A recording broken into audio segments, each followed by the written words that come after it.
อุ่นสาวดำเพิ่นมันเจือกกระดินทรายจ้ะหัวคิดกุลเลยจ้ะใช่ป่ะเนาะเบิ่งตุกแล้วว่าบ่ของใหม่จะเจือเนาะพี่น้องเนาะกันอื่นก็มีแต่ว่าทักทายสบายดีเด้อพี่น้องเด้อเนาะ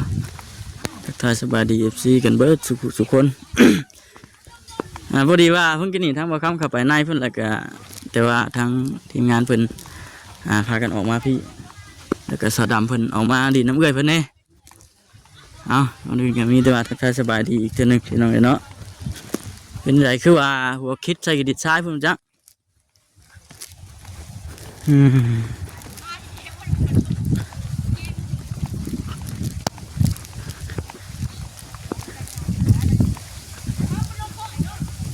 เป็นไรหัวคิดบ่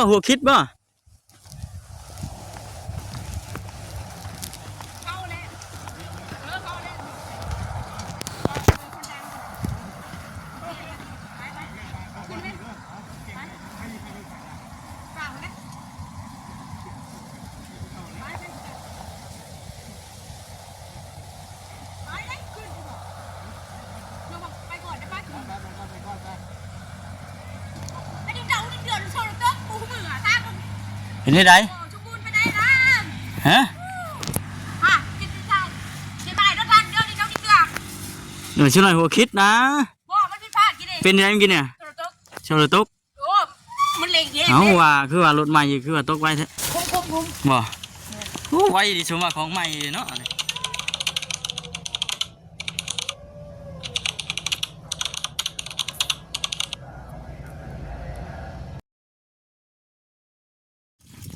ล่างแล้วบอลเนี่ยนะมีแต่หยุ่มน้ำชนิดชื่อ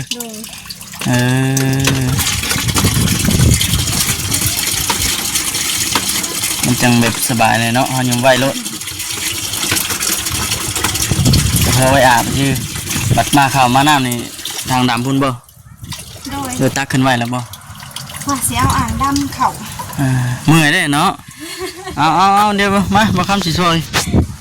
เบิ่งกันตั้งกล้องก่อนพี่น้องเลยเนาะมันฝืดป่ะน้องวะเจ้าตะกี้แล้วน้องดำยังบ่ทันใส่ใดเลยไอ้แต่น้องทันใหม่ๆบ่เห็ดเป็นดำยาวๆออกมานะไอ้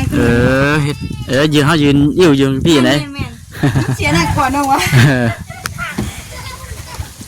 มันสิโอเคป่ะบ่น้องวะยืนน้องถามครัวน้องมาเห็ดเป็นบ่มันก็ตั้งเสาบ่ได้แล้วเทปูดเขาป่ะเบิ่งฉันมาคันสีจุ่มต้องใส่วิธีสูตรบาแสนเพิ่นสูตรบาแสนเพิ่นบอกว่าเจ้าบ่อยู่เนาะเหมือนเนาะเจ้าบ่เห็นใช่ป่ะจ๊ะเบิ่ง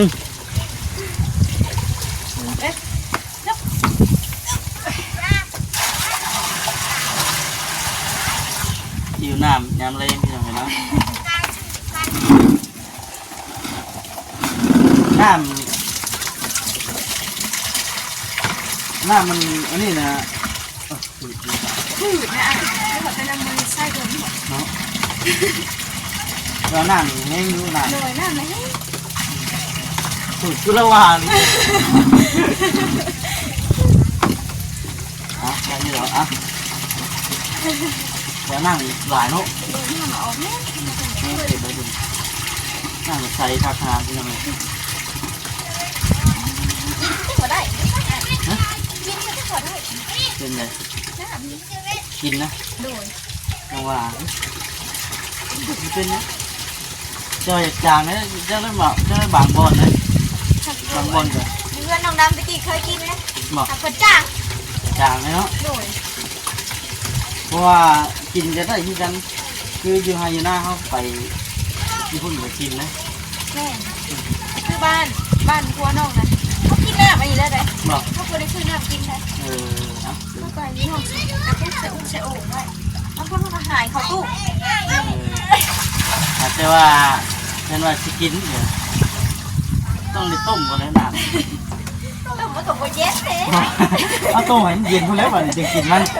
ต้มให้เย็นซอสมันเป็นเย็นกินมาจากกระดานนู้นเนาะ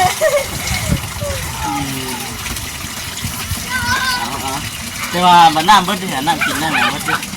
พอน้องๆมันบอกว่า ทำโมใส่กันน้องแล้วสิไปอยู่ในปั๊มประมาณนี้เลย อยู่นี่บ่เจออยู่พุ่นนี่เฮาถือไป อยู่ทาง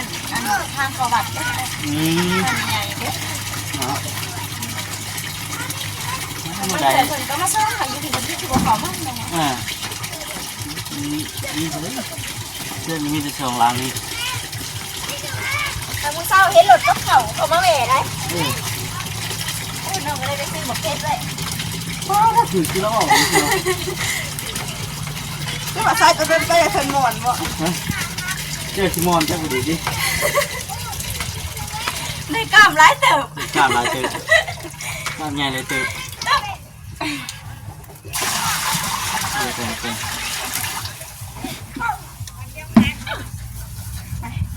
เปลี่ยนกันเนาะ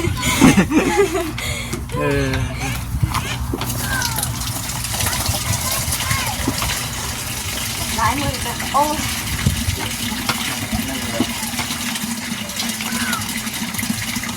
มีบัดหัวมาแมลงหางนี่เบิดไปกันแล้วยิงใครอีก หนาวคืนนี้ไปอยู่รามให้อาบไม่รู้บ่ไหวหนาวก็หนาวฝืดก็ฝืด มันอยู่ไกลกันบ้านกับแม่นที่ตรงนี้เนาะมันว่าพื้นว่าต่อพื้นต่อไฟบ้านแบบนี้บ้าเกิดนึ่งอยู่ด้วยนั่นจะว่ามันอยู่ไกล แล้วใครทางเลยนะมันมีเนาะ มันโมมีไก่ที่จะได้แบบแข่งตลาดเซลล์ยังไงเนี่ย แม่แล้วน้องเห็นเลยคนในบ้านค่ะคนเลี้ยงงัวร้ายแล้วคนปล่อยงัวไว้อยู่หน้าค่ะนะคนถังน้ำไว้ให้งัวกินเลยคนเอาได้ต้องได้คนใส่แผ่นโซลาร์เซลล์แม่แผ่นมันเยอะเลยเลย หลายคนใช้กันไปนี่ก็ได้แต่ว่าใช้ได้เฉพาะแต่กลางเว้นเลยนะตัวนั้นแค่ว่าเขามีหมวกเพชรก็ได้อยู่หมวกเพชรอัน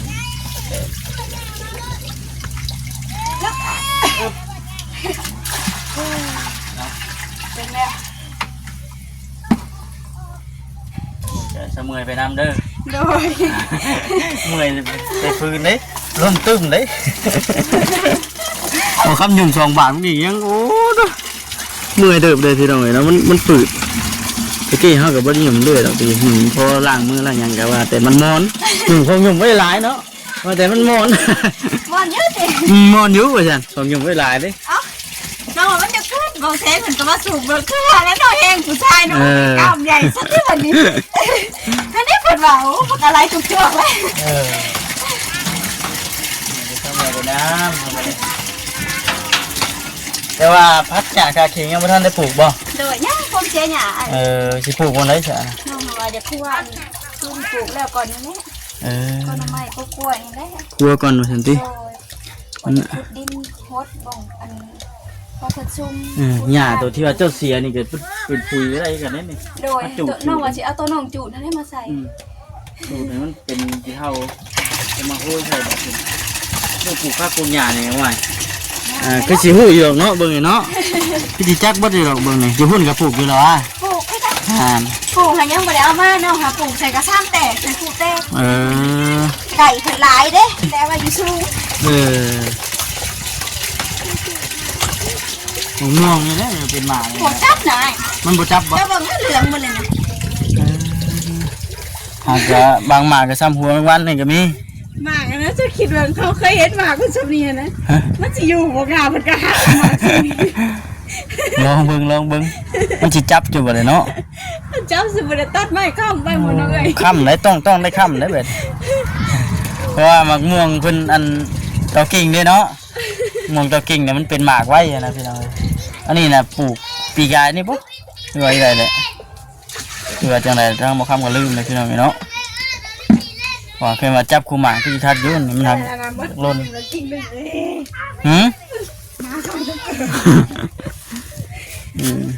เป็นหดเป็น ตื่นเช้ามาเลยไปเอาอยู่ไหนอ้อย ปาดเถอะหมุนหาอยู่ไรอ้อยเลยดิ ก็ได้บอกเพิ่นออกค่ะข้าวเกิบออกพร้อมอันนี้ ใครเห็นว่าเพิ่นเปิดอันตัดอ้อยนี่สิคักอยู่เห็นว่าเพิ่นบ่เอารถอันตัดกะพอให้ชาทองมีย่อยเขาอันส่วนนี้พอได้ตัดแถวใกล้นี่ช่องบังเฮือนนำเอาดีนะคักอยู่ไดมันก็บ่ได้ไกลปานใดเนาะ พอดีตัดได้นี่ หากปัญหาก็คือแต่เพิ่นเอารถเท่านั้น บาง ะบางเถื่อเนาะบางเถื่ออ้อยห่างคนบ่เอาเลย เออ อ้อยอ้อย เห็นว่าอ้อยตัวใดมันทีเอ้าเห็นว่าอ้อยตัวใดมันทีนี่ยังว่าหากอยู่เพราะว่าโซนตัวทางพุ่นน่ะเพิ่นนี่เด้พี่น้องเพิ่นสิเอารถเอ้าบาดนี่เล่นตามวู้ เดี๋ยวไปเจ้านี่เว้ย ยังครั้งนี่ได้บุกให้มันเบิดนะเนาะ ยังครั้งนี่ แต่ว่าเรื่องข้าวเขาได้จากอันสาวทองมี ข้าวกิน ข้าวกินนี่ข้าวสารเท่านี้แบบใดนะอันเป็นชอบบ่จะซื้อเจ้าซื้อแต่เก่า โดยชื่อเป็นสอบอ่ะ ชอบ1คุก7 แสนปลาย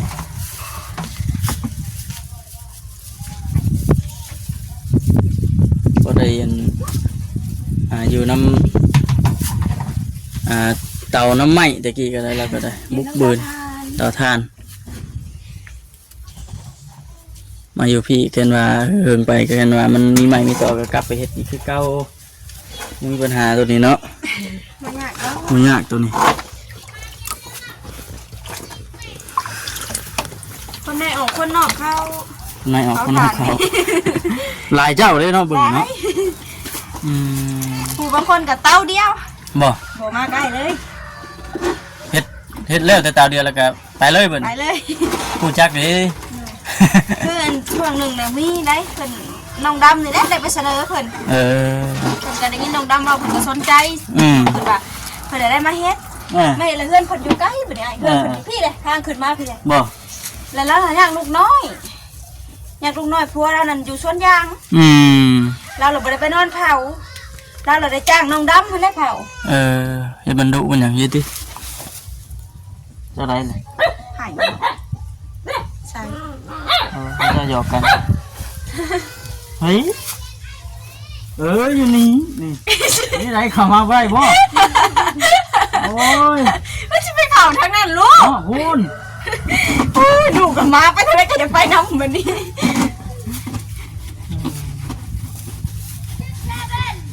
ว่าเตาฟีนี่มันรู้ง่ายนะเตาฟี แม่นไอ้ นอน แล้ว เป็น กั รั บบ มือ ตื่ ใหม่ น เนี่ย นะ นะว่าจุกมาเผาหันเรากับมือใหม่เนี่ยน้องดำกับบนแนะนำรายละเอียดให้เล่าหันนะเรามีแต่ถามว่าเจ้าสิเผาให้คอยบ่คอยสิเผาเราอ่ะผัดคือเขาหูกันให้น้องดำเราผัดกันได้ไรเราก็ยังมีเจ๊เบิ่งน้ำหันนะแต่หลายคนหลายว่าประท้วงเลยวันนี้ชาวดำเราบ่ได้เบิ่งให้เจ้าได้ป่ะไฟใหม่คงจ้างโรงงานมาเป็นโทษได้ป่ะเราหาคนบ่อันนั้นปานใดได้ชาวดำหันเลยเสียใจเราเด้อว่ะเขากะยังเที่ยวเขาบอกบ่ได้มานอนจะคืนได้กะเที่ยวเขาหา2 คนเขากะตื่นเช้ามาบางมื้อก็ไปรับจ้างเกี่ยวข้าวกับเว้นก็ให้หมู่เขาให้คือว่าแล้วก็ได้มาเฮาอยากเวียดเท่านั้นมันเฮ็ดบ่ได้อ่ะคือเตาอันนี้นะแบบไรเฮาถ่าให้มันใหม่เบิดประเดียวพุ่นบ่จังขอดดีว่า ไปนำเลย ดีว่ามันใหม่ไปเลยเฮาก็มอดไปนำขอดใส่หายไปนำสิบ่ ไอ้เขาไปเบิ่งชาวดำดูในแล้วสิแล้วแล้ว จังหวะได้เมื่อวานนี่นะเมื่อวานนี่เห็นเราเที่ยวเล่นไปอัดเตาเมื่อวานแม่นคะแนนกับเด็กไอ้ไข่มันไปทุกที่มันไวแล้วไหม้แห้งเนาะแม่นมันเป็นไหม้เนื้อไปสิได้พี่น้อง ไม่แหกบักกันบ่คือไหม้ช่วงนี้มีไม่กุ้งนะลายน้องขอไปวางนี่ไม่กุ้งนะพะยังต้องการเลยเนาะแต่ว่าผู้แบบนั้นน่ะก็เพิ่นก็อันนี้ไหม้นี่เฮาเก็บมาใส่เองเลยเก็บมาใส่เองเลี้ยงตามมันนั่นมันหั่นแหละเนาะแบบมันหั่นแหละจนชินมันเคยตะกี้ก็เฮ็ดอยู่ตะกี้ก็ได้พี่น้องทำได้แต่ว่ามันเบิดอันไหม้คนในบ้านมาเฮ็ดหลายแน่ว่าซั่นไหม้ทานเป็นราคาได้เดี๋ยวนี้สอบอันเขียวน้อยอยู่บ้านนะเท่าไหร่ก็เฮ้ย20 ปลายก็ 5,000จำกันบ่เกินว่าเปิดไปขายอยู่แถวเขตบวกเขตเวียงนี่โฉบบัดให้นักหนาบัดทุเจ้าสิมายังระวังได้ไปให้ไปเอาเพิ่นมั้ยแต่ตรงนี้ตกได้ตกหัวตกแค่ได้บ่คำว่าสิสาดกล้องไปใส่อยู่ย่านไปอันตรายเจ้ายังเห็นอะไรอยากสุขชัยอยากขึ้นมาทางลัดนะเนี่ย พี่น้องเนาะฮ้อนในบัดนี้นี่ว่าจบจนนี่จะสิพากันไปพุ่นแหละบัดแล้วสะดำเพิ่นพี่น้องเนาะมาฮอดมาถึงแล้วก็ทานใจทางกันเอื้อยเพิ่นก่อนจังได๋ก็ฝากเป็นกำลังใจให้เด้อพี่น้องเด้อเนาะเอามาเบิ่งมาชมแล้วก็จะพากดข้ามโฆษณาไปจะมีกำลังใจคลิปให้กับลูซี่ได้เบิ่งแม่ว่าซั่น ไอ้ลุงเชิด เหยียบหล่นเนาะหล่นเลย ยัดแม่นี่เด้อก ลางค่ำกลางคืนเนี่ยหุ่งแจ้งอยู่แล้ววะแจ้งอยู่บ่ ได้ มืดบ่ หมดโซลาเซลล์ก็เอาเขาในเดี๋ยวก็หมด เออ มีแต่คำมาหอมมายังน้องก็ออกมายัง บ่ คอ บ่ เบิ่ ว่าง กลางค่ำกลางคืนเฮาไปใต้พื้นใต้ไผอยู่แล้ววะ ตายอยู่ แต่ว่าเวลานอนนี่ปิดเนาะ หนูยำเห็ดกินเขาน้องก็สิหอยไว้นอกนี่ เออ จับกูฟังเกิดดึกนะ ดึกคือสิพากันนอน ซุ่มแซวกัน ซุ่มเซลอยู่บ่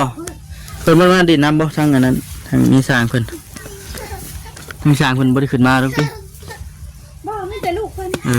อย่าว่ากลางค่ำกลางคืนลูกเมียเราขึ้นมาดินนั่งดินน้ำ เมื่อคืนน้องมากับเด้อเต๋อได้อายเพิ่นกินข้าวกินน้ำเพิ่นนอนเพิ่น เนาะเอารวมกันดินนี่แหละสำหรับเบาค่ำนี่ อยู่ในบ้านนี่สิเป็นตาย่านกูอันนี้คือว่าถึงเรื่องความย่านพี่น้องเนาะแต่ว่าออกมาอยู่ตามทุ่งจันทราที่ก็สีมวนอีกแบบนึงนะเพราะว่าอยู่เพื่อนนี่ก็มันก็ติดแขนท้องนาอยู่หมักไว้นั่นนะพี่น้องเนาะเห็นว่าปลูกสิปลูกบนใดก็เอานะปลูกผักคุณบ่พุดพี่น้องเนาะปุ๊บอันนี้แมนไปจุดพุดฮะนานพักบ่ แม่นบ่ แม่เนาะบ่แม่นได้บ่มี